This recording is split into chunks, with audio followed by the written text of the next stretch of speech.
ડભોઈમાં સ્વતંત્રતા દિવસની પૂર્વ સંધ્યાના દિવસે ડભોઈ યુવા મોરચા દ્વારા મશાલ રેલી વિભાજન વિભીષિકા દિવસ નિમિત્તે નીકળી હતી।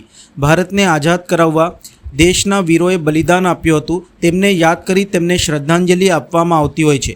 ધારાસભ્ય શૈલેષભાઈ મહેતા દ્વારા કન્યાશાળા પાસે શ્રી ગણેશ મંદિર ખાતેથી મશાલ રેલી પ્રસ્થાન કરાવી તેઓ પણ મશાલ રેલીમાં જોડાયા હતા।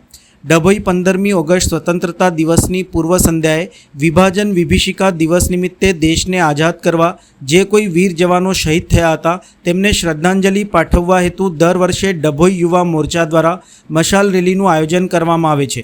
કન્યાશાળા નજીક શ્રી ગણેશજી મંદિર ખાતેથી વિશાળ મશાલ રેલી ધારાસભ્ય શૈલેષભાઈ મહેતાની આગેવાનીમાં નીકળી હતી, જેમાં મોટી સંખ્યામાં નગરજનો, યુવા મોરચાના સદસ્યો તેમજ પાલિકાના પ્રમુખ બિરેનભાઈ શાહ, ડૉક્ટર બીજે બ્રહ્મભટ્ટ, શહેર પ્રમુખ દીક્ષિતભાઈ દવે, એચવી શાહ, યુવા મોરચા પ્રમુખ આકાશ પંડ્યા, પરેશભાઈ રબારી, વિજયભાઈ રબારી સહિત આગેવાનો કાર્યકરો જોડાયા હતા અને દેશના વીર શહીદ જવાનોને શ્રદ્ધાંજલિ પાઠવી હતી। આજે 14મી ઓગસ્ટ વિભાજન વિભીષિકા દિવસ એટલે કે દેશના જે 1947માં ભાગલા પડ્યા એનું દુઃખ આજે પણ દેશવાસીઓના દિલમાં છે અને એના જ કારણે વર્ષોથી ભારતીય જનતા પાર્ટી વિભાજન વિભીષિકા દિવસ ઉજવે છે અને એ દિવસે યુવાનો દ્વારા મશાલ રેલી કાઢીને જાગૃતિ રાખવાનો અને દેશદાજ જીવતી રાખવાનો એ